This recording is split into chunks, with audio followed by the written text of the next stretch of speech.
This conference will now be recorded.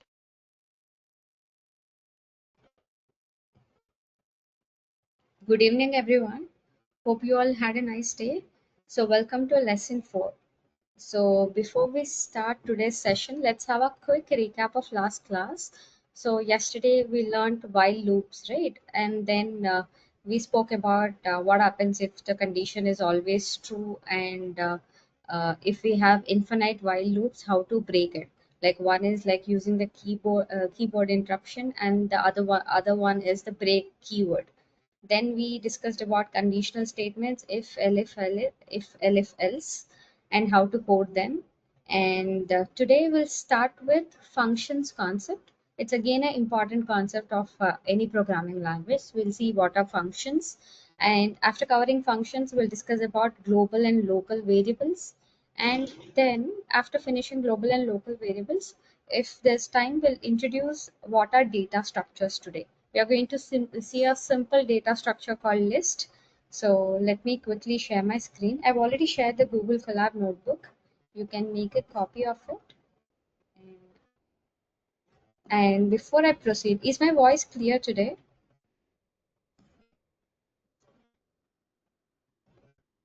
Okay, thank you. So, so we are going to start with functions.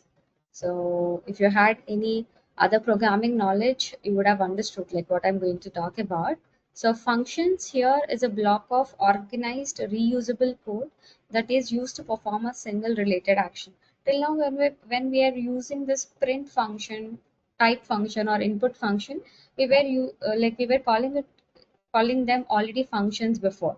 So what exactly functions are? Yeah, we can even call them methods, correct, Varalakshmi? So some people call them methods or functions, both are same. It's like synonymous.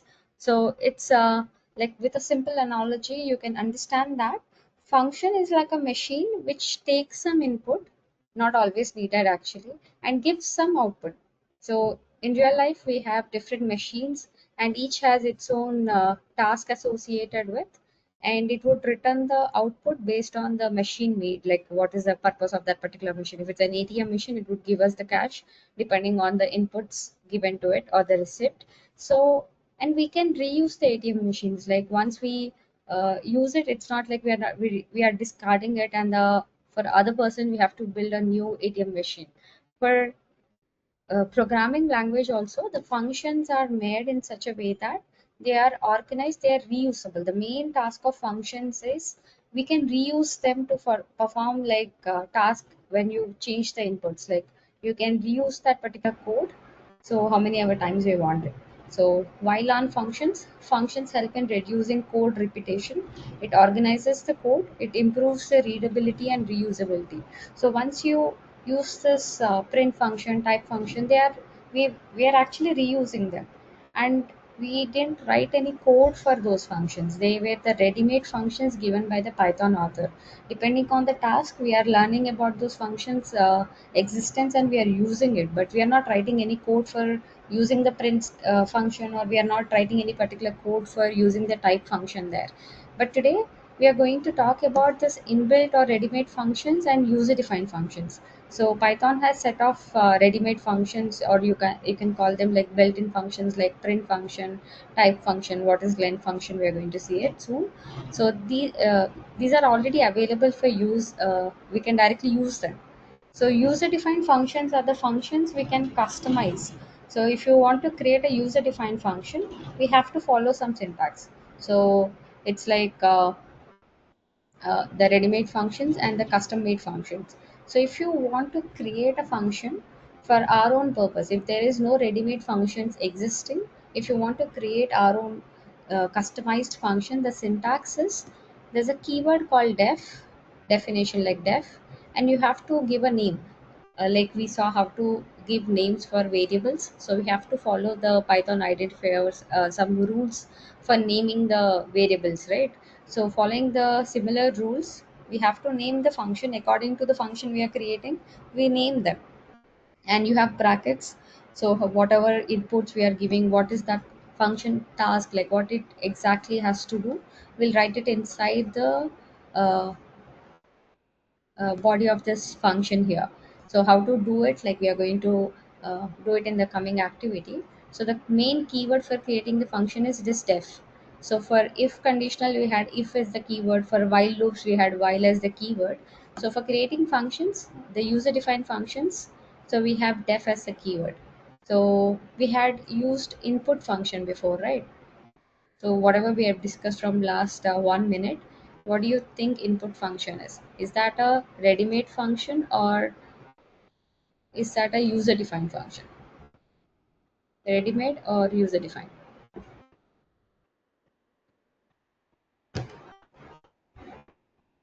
You can put it in the chat also.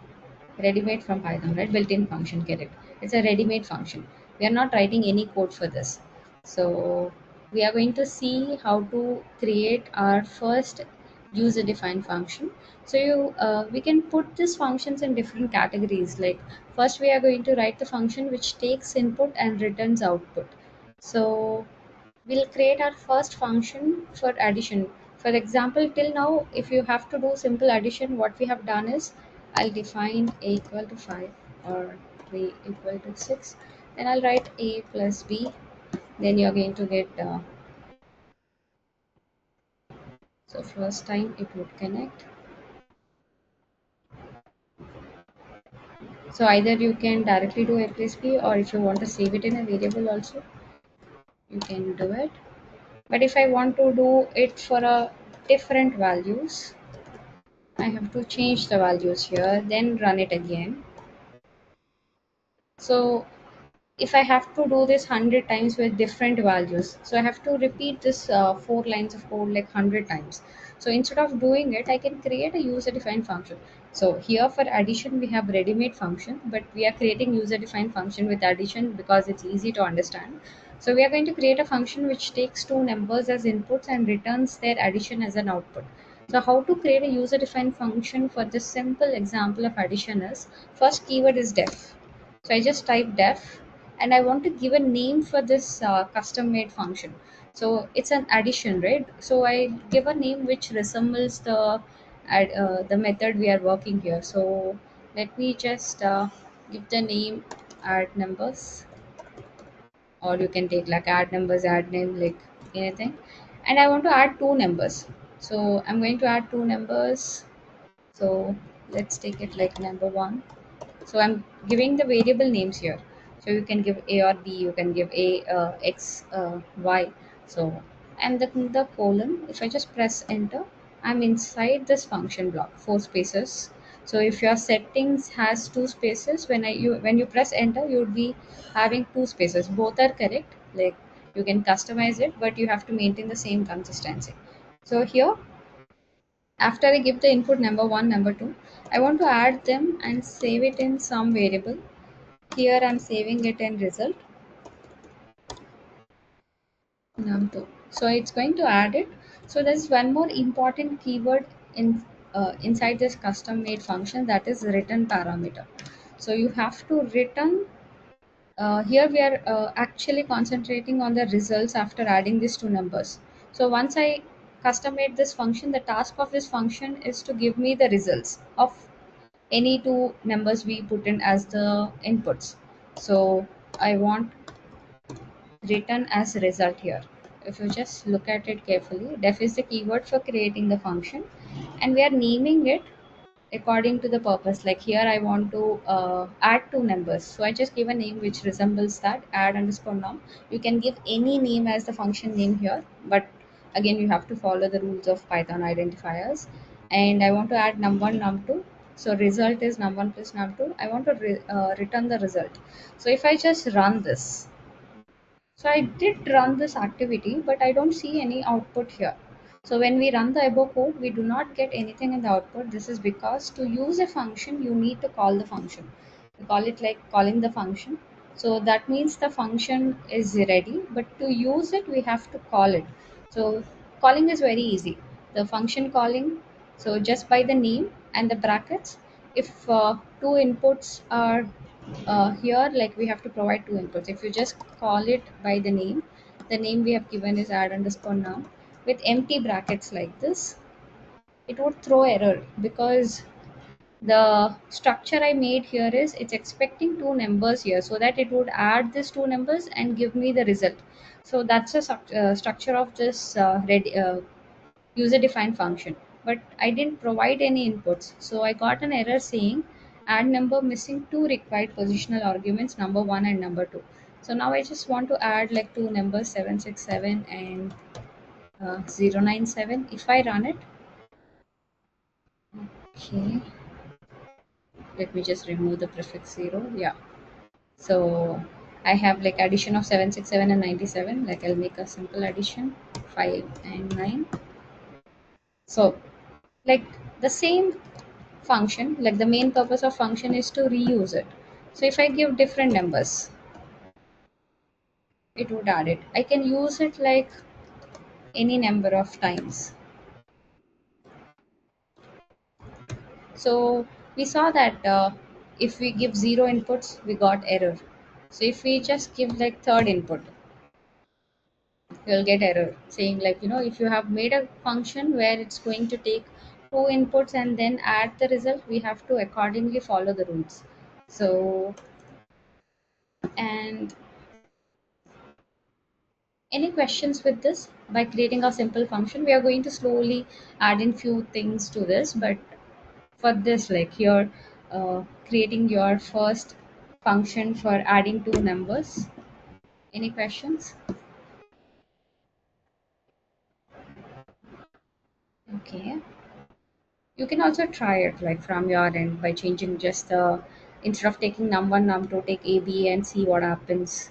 So here we have even the explanation of how this function is working. Instead of taking name as add underscore numbers, we have give it add underscore num. That's the only change we have made. So what happens if there is no return statement? So if you just have this function without return, you see what happens. If you are having a function, so function which takes input but does not have any return statement in it. So for some problem statements, a function may take one or two inputs, but it may not return any output. So if you create such functions, so sometimes in a bigger projects, there might be a need that it has to do a specific task in the backend, but we are not expecting any results from it. So maybe in the gaming environments and all. So if you run it, you still didn't got any error, like it would work. But if you add two numbers again, so let me add here, if you add two numbers again and take in the input 2 comma 3, so I'm expecting the result here, like the result is stored in result, so it has to add. So it did add, but if I, let's see if I can print the variable here. Name result is not defined. It's defined inside the function, but adding, after adding here and then after calling the function, if I just want to see the result, I'm not able to see any result here. So the main problem here is if the function takes the input, does the task, but if it does not have any return statement to make the function understand that like when you run it, this is the result the end user is expecting. So if you're not giving this written statement, so you're not going to see the results. So it's working in the back end. Maybe you can reuse it in some other way, like the numbers you want to update something for those type of areas. So you can create functions where return is not required. But yeah, let's not uh, get confused by taking a real life example. So if return statement is not there and print statement is there, let's see what happens for this same example. The result we are printing using print statement.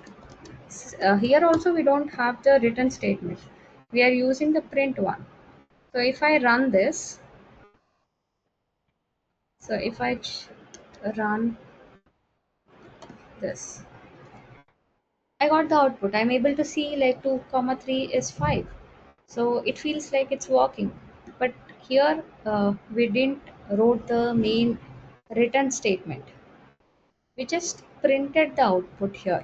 So the difference now is like there's a minute difference here. Like the difference between this print and written in this function is, so if you are able to understand it, it's good, but don't get more confused. If for today, for this activity, if you just understand that functions are of two types: ready-made functions, user-defined functions.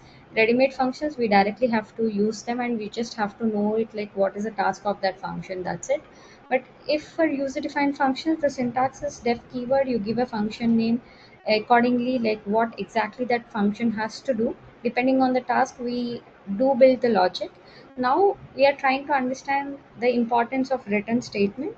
If the return statement is not there, so you can understand that that function would do the job, but it won't return any output for you. But if you have a print statement, sometimes it's confusing because the print statement would give you the output. It somehow feels like it's same like the written statement, but there's a difference between having the print statement and written in the function. So the same function, result equal to a plus b, so just the inputs we have changed the variable names. So print result.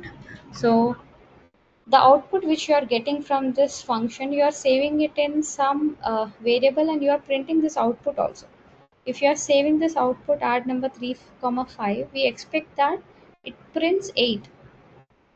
So how to give you, like here, the output of this add underscore num is 2 comma 3, right? I can save it in a variable like uh, w.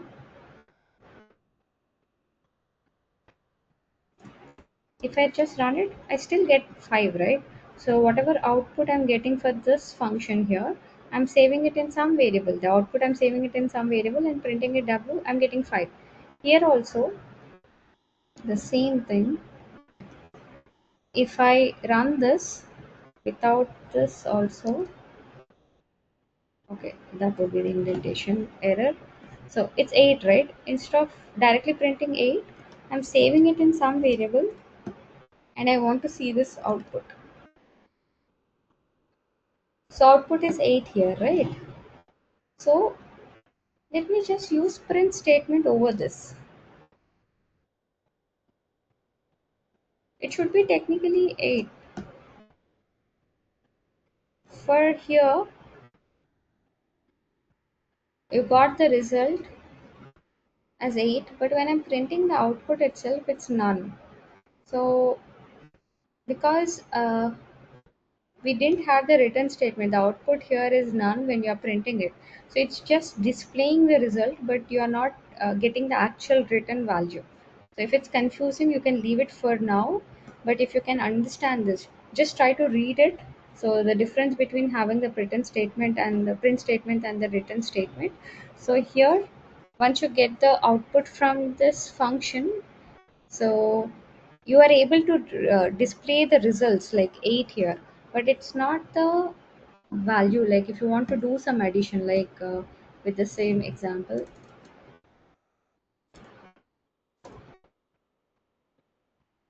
just a second, yeah, with the same example, you have no written here.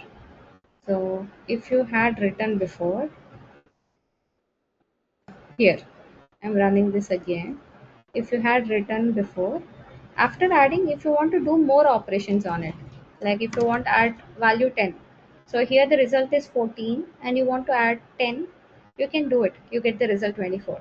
So maybe you want like add 1100 or 100 to the result here, 2 comma 2, yeah, 1 comma 2. So 3 plus 100, it would be 103. So when you had written result, the value 1 plus 2 is written as 3, and we were able to add that 3 to 100, and you got 103 here.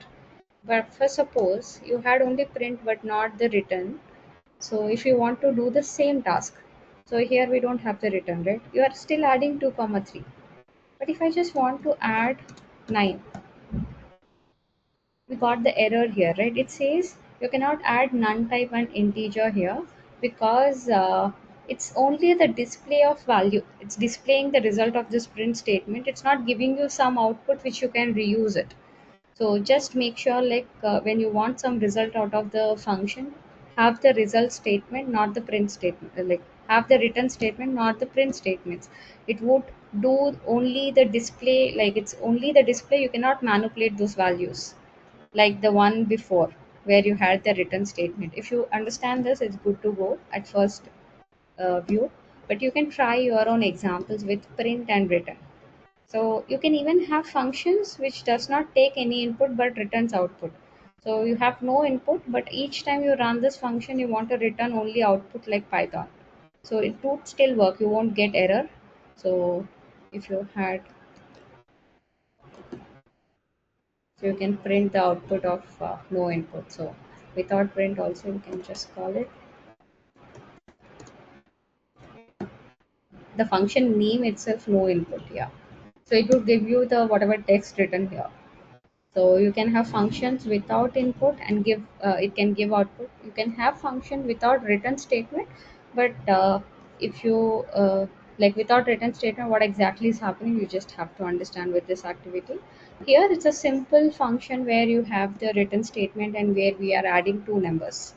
So this is the syntax for creating a user defined function. So we are not going to more details about it because we are going to slowly, like using six similar tasks depending on the purpose. We are be creating user defined functions here and there. So you'll get a practice of it, but do give a reading of how to create a function again. So def is the keyword, Pooja, correct? So let's proceed for this global keyword. So we have something called global variable and local variable. Till now, in the first lesson, we said like variables are nothing but uh, if you store a value inside a container, like and give a name for it. So we call it like a variable where you are storing a value 5 and we named it like A, and you can reuse this variable. So and we have now something called global variables and local variables. This concept of global and local variables comes with this user defined functions.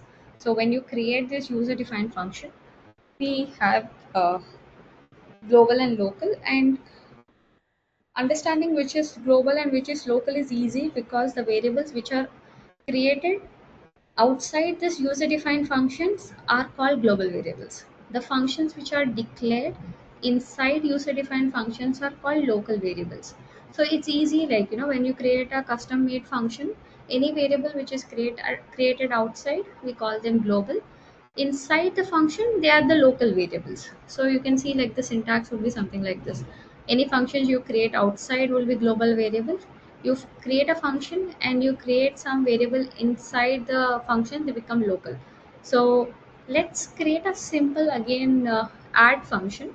So now there's a small difference, like uh, why we have to use this global keyword and where. What happens with global variables, what happens with local variables, what are the limitations of this global variables, we are going to discuss with a very simple example. So just understand that there are global variables, local variables. Any variable which is declared outside the user defined function are global. Inside the user defined function are local variables.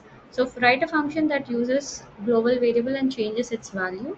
So first let me create a same addition example which I have created above. So it would look similar, like add number. I'm adding two values, like let me take it like let me just give the variables like b comma c. So I can take any input here, b comma c, and I am adding them. So I can even say like sum equal to b comma c. I'm just changing the variable names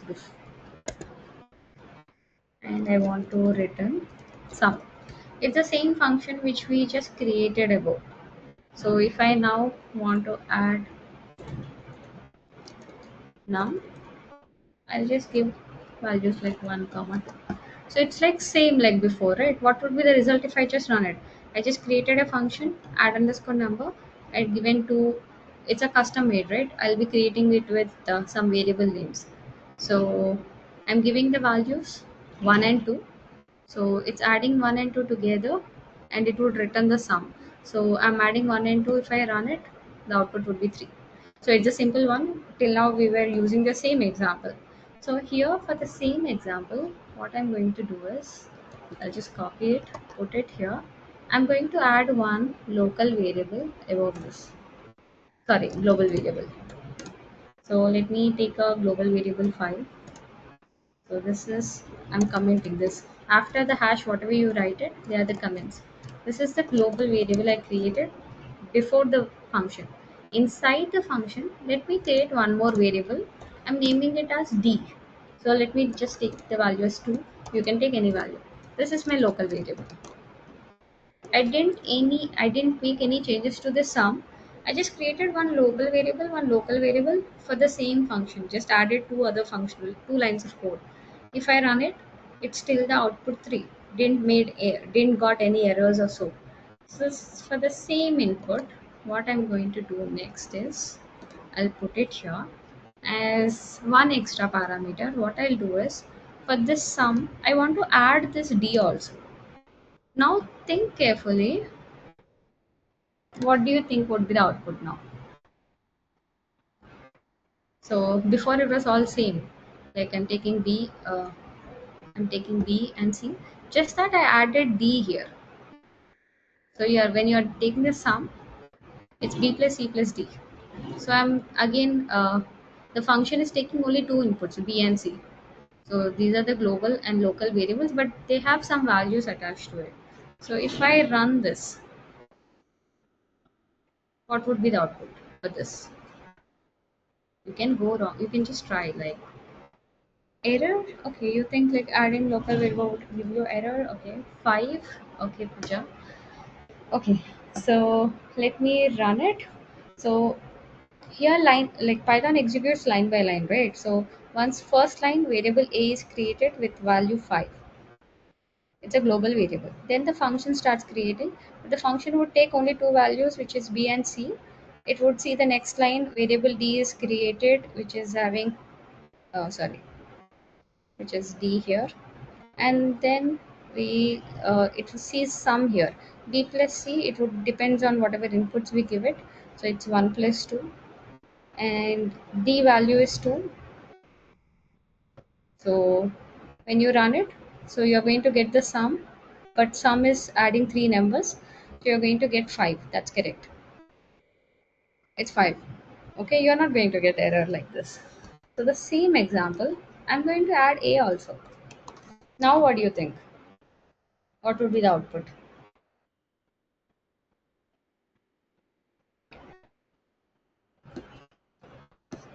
What do you think would be the output now?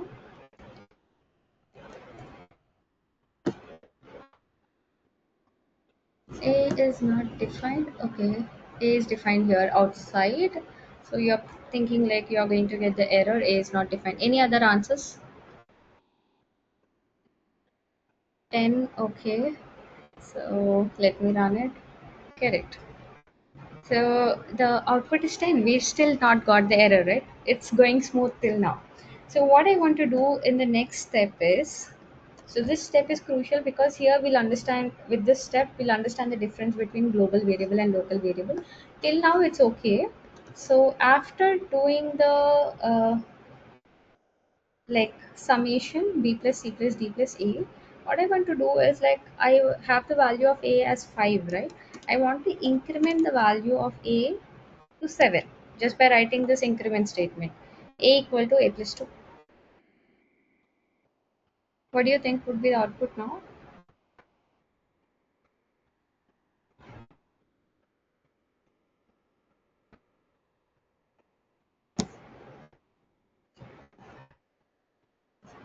Well, will I get 7 plus 2 plus 1 plus 2?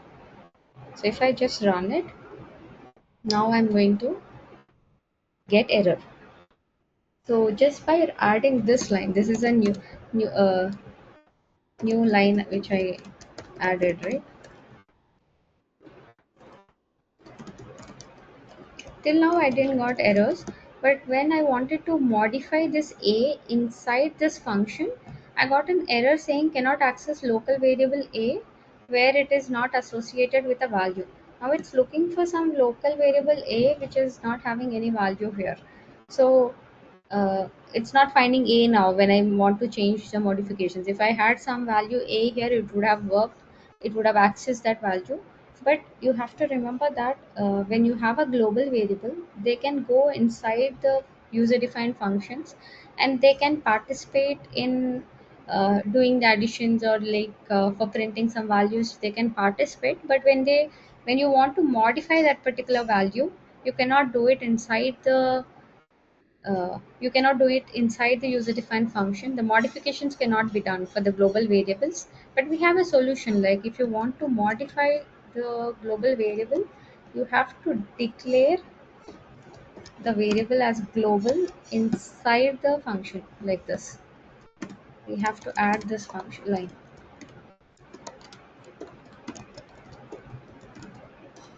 So you have to declare them as global so that it would return the output.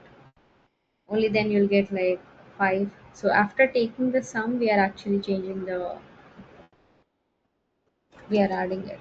So yeah, so if you just add it before, it would add the value here.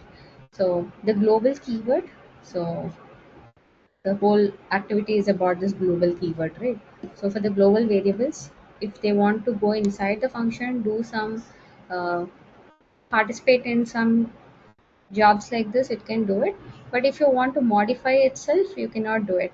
So the famous example I always give for remembering this global and local variable forever is the visa example. Like if you go for countries outside India, so we need passport and visa both together. There are many countries where you don't need visa for Indians to travel to. For uh, around there are 50 plus countries where you can travel without visa for Indian passport. Even Maldives is like one of that where you can directly go.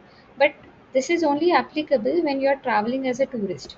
You can go for any new country, international country, you can go there, you can travel around and come back.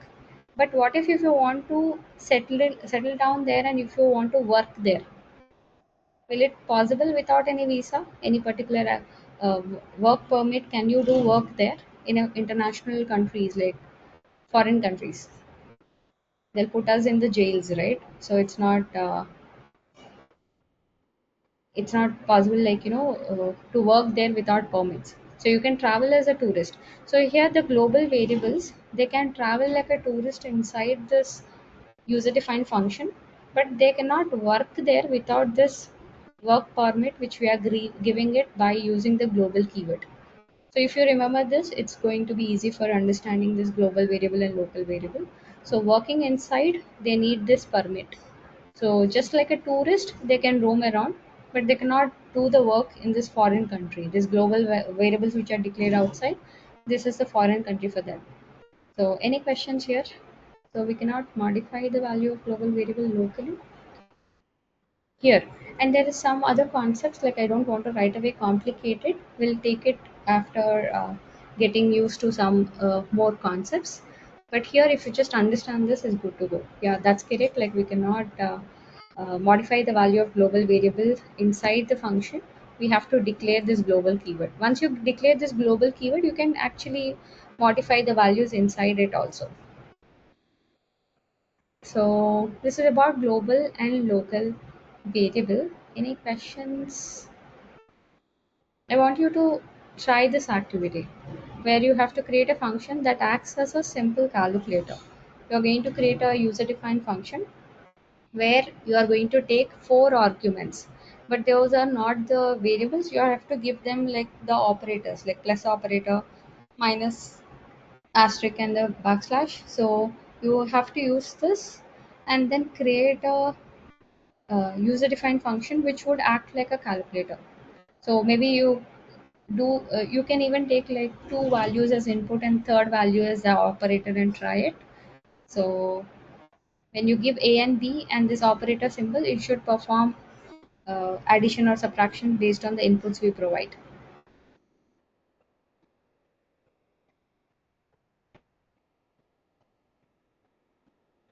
If you are using global variable other function, it's going to be 5 or 7.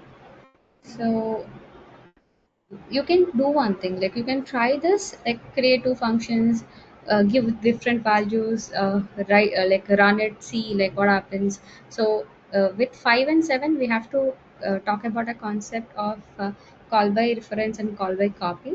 I don't want to right away complicate it, but we are going to discuss about it. So you, for now, you can take different examples and see what is exactly happening there. So I'll also start typing this activity from my end. Take a minute. Don't look at it, my screen. Try running it from your end also. Try typing it from your end.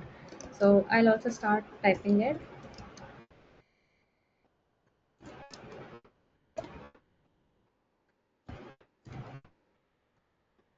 So the hint is use conditional statements.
So if you are able to at least get an idea like how you are going to proceed, that is also good.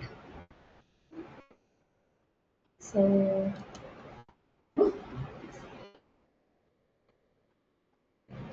I'm going to run it from my end.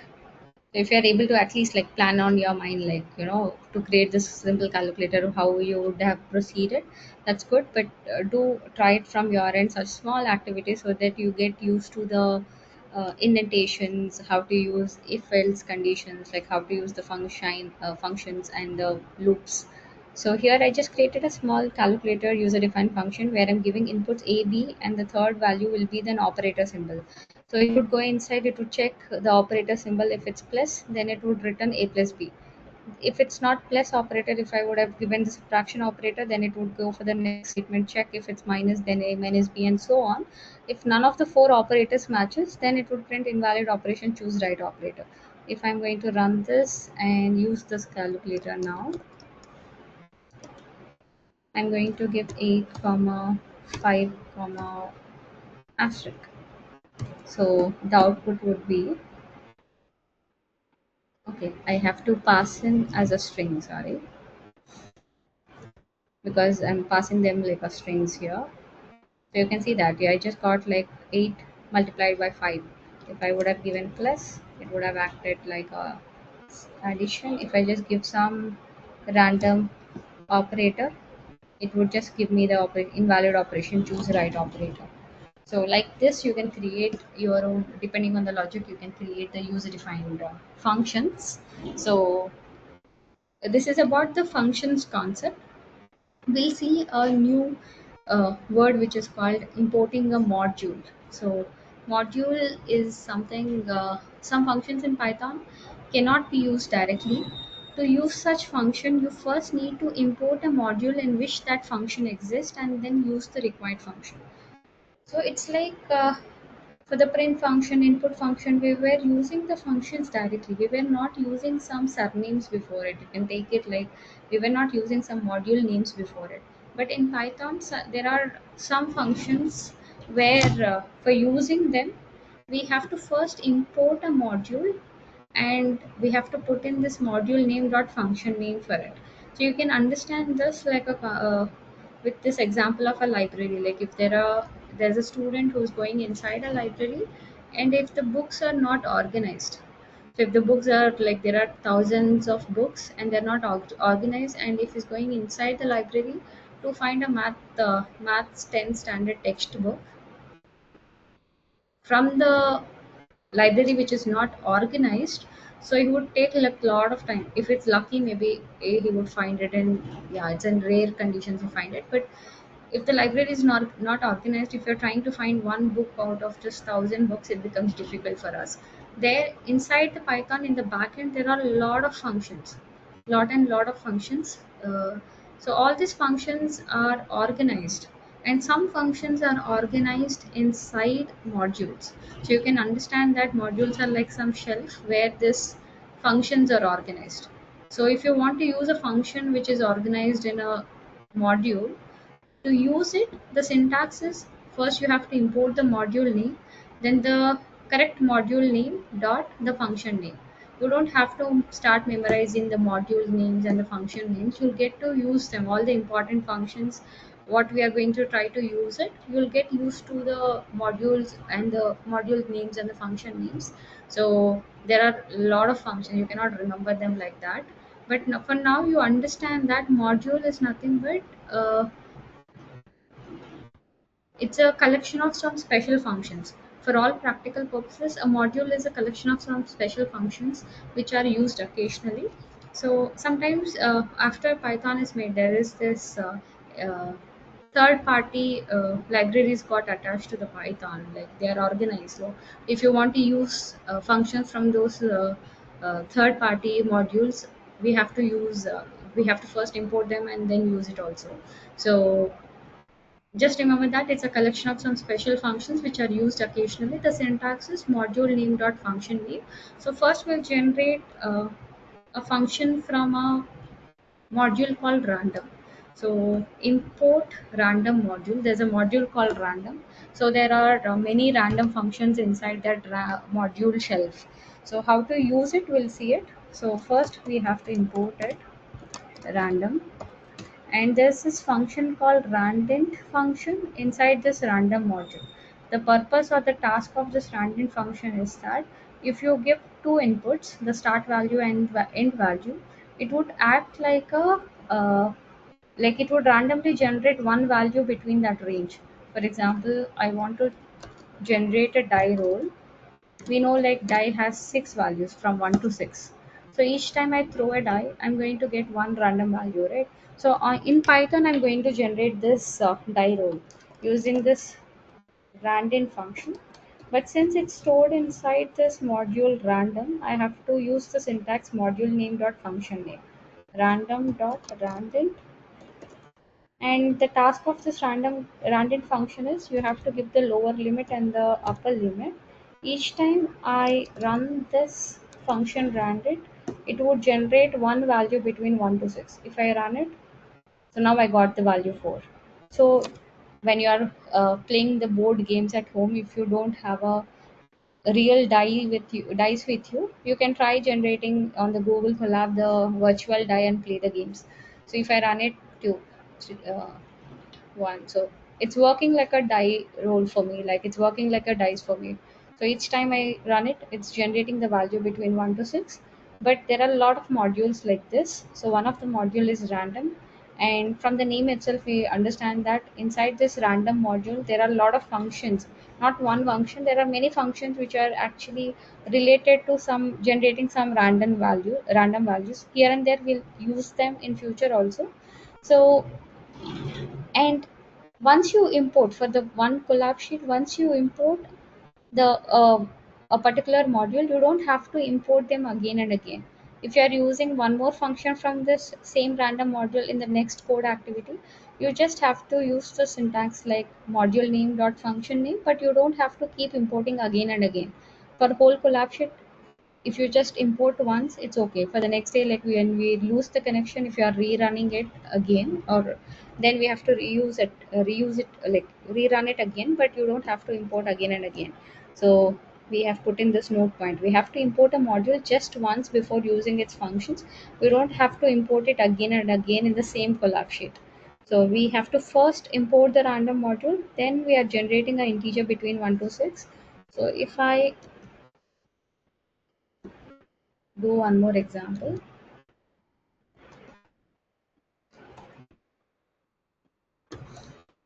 so tossing a coin, for example.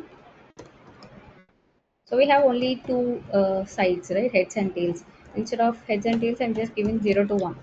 0 is heads and 1 is tails for now. So you can now guess, like, what do you think would be the output? Random dot randint 0 comma 1. Will it be 0 or 1? If you run it, it would be random. Like each time you run it, it would be very random. Like I'm not sure like which value is generated. So how about input values? Okay, we don't use any import function for input function. You don't have to import anything. So like the special functions where we are importing it, you'll get used to it. You don't have to search on the internet and try what are the modules available and all. So depending on the purpose and use case, we'll try importing. You'll get used to all that. You just remember that there is something called modules where some special functions are saved.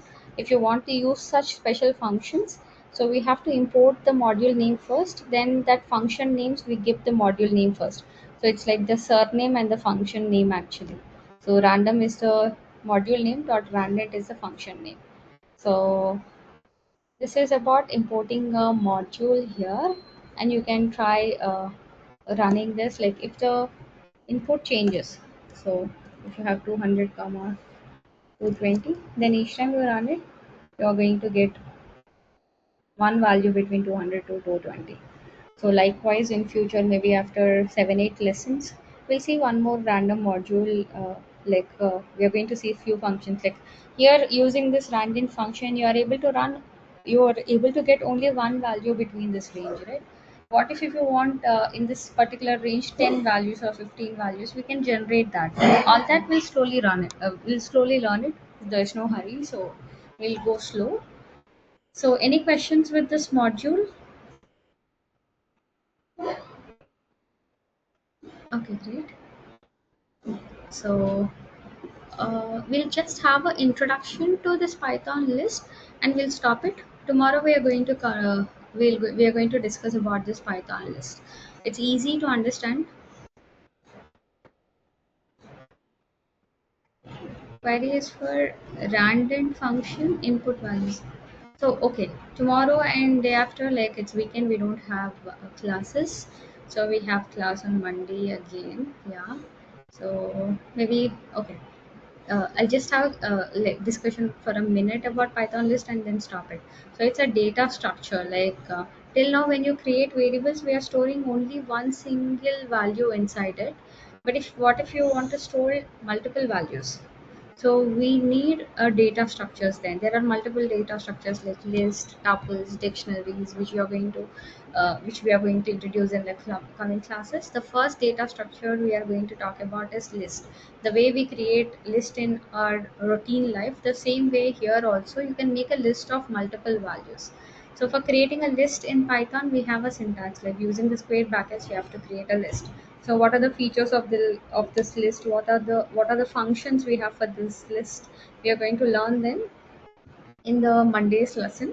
But if you want to create a simple list, you have to create the list using square brackets. For example, I want to store numbers 1 2 3 4 5. So if I want to print it, now it's a list here. If you check the type of it, it's not a variable now, it's a list. So we are not going to more details, but you just understand that we can store multiple values too inside a variable like this. So then it becomes a list. So to create list, it's a square brackets. We'll discuss like what are list and what are the functions. We have it in the list in the next lesson. So we have no class on the weekend. So we'll stop it here. If you have questions, yeah, I'll take it. So again, yeah, maybe after Monday we'll be having the closed group sessions, not the public sessions. So for some people, if you plan on learning on your own, all the best. But do learn artificial intelligence. It's a next coming future topics. So others, like, we'll see you on the next class. So if you have any questions, you can stay back. If not, good night. Take care. All the best. Bye bye.